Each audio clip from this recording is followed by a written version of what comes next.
the first time we introduced Destiel. I remember going into Eric's office and saying that he's gonna stay a lot longer than we thought. He's another brother, or he's another main character. That creates different stories. That's created a very interesting arc for season 6. Certain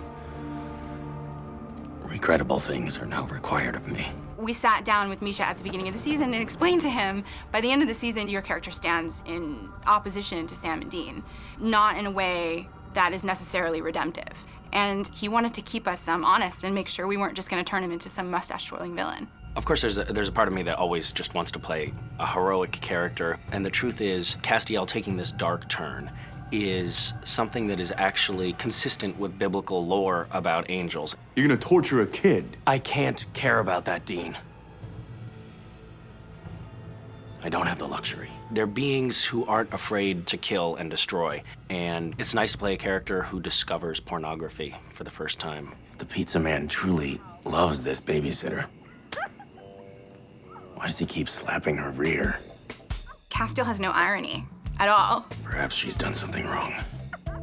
And has just this huge cultural deficit in his education. The porn was just low-hanging fruit. Well, now he's got a boner. That is the darkest episode of all time, full of torture and killing. So a little digression into angel porn is good. It's very complex. That was the opportunity just for humor in the midst of what was going to be a very dire circumstance. And again, that's kind of what makes Supernatural supernatural. Ties a little bit into Destiel acting in ways you wouldn't maybe expect him to act.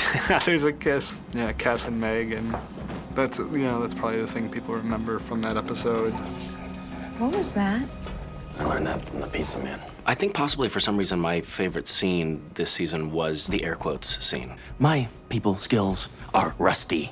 I think that really encapsulated Cass's frustration and his estrangement from humanity all at once. It was difficult to get the timing down right, I found, on the air quotes, but it worked out in the end. Pardon me, but I have spent the last year as a multidimensional wavelength of celestial intent. The way he interprets that character, there's a quotient of autism in it. He's got a very nice grasp on a non-human delivery, but it's very endearing. Sorry.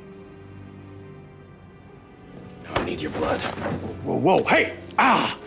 Why don't you use your own? Wouldn't work, I'm not human. Everyone always says, how do you keep such a straight face? And the truth is, I blow it so often. The ones that are a good job, those are the few takes that I manage to not crack a smile. It doesn't help that, you know, Jared is often trying to get me to laugh because it's funny when he gets me, but he gets me all the time. Misha is one of those guys with a huge amount of enthusiasm. He's someone who thinks into what's going to come up and he wants to add to it. It's just a really good combination, Supernatural and Misha Collins. I wish circumstances were different. You really want to help? Prison full of monsters. Can't just leave them. Can't let them go. I understand.